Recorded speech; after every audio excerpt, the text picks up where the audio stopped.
মায়ের সমস্ত পুজোর ফুল, ধূপকাঠি সবকিছু একে, একে হাতের কাছে রেখে নিয়েছি। তারপরে সিঁদুরটা পরে নিলাম। তারপরেই গঙ্গা জল দিয়ে মাকে স্নান করিয়ে নিলাম। তারপরেই কিন্তু মহাদেবকে স্নান করিয়ে মহাদেবেরকে বেলপাতা দিয়ে তুষ্ট করে মহাদেবকে সুন্দর করে একটু সাজিয়ে নিলাম। তারপরেই কিন্তু মাকেও সুন্দর করে সাজিয়ে দিলাম জবা ফুল দিয়ে, লাল জবা দিয়ে।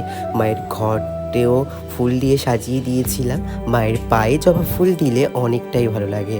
বলে না, মায়ের পায়ে জবা হয়ে ওঠ না ফুটে মন। আমার তো এই গানটা শুনলে মন প্রাণ একদম জুড়ে যায়। তারপরে নীলকণ্ঠ রূপে বাবাকে আমি বেলপাতা দিয়ে দিলাম। বেলপাতা মাথায়, তারপরে আকন্দ ফুল দিয়ে বাবার মাথায় দিয়ে দিলাম। তারপরে এদিকে আমাদের বাড়ির মা তারাকেও আমি সুন্দর করে সাজিয়ে নিলাম। জানো তো, আর কিছুদিন পরেই কিন্তু মা তারার পুজো। সেটা তোমরা আমার ব্লগে দেখতে পারবে যে মা তারার পুজোয় আমি কি কি করলাম।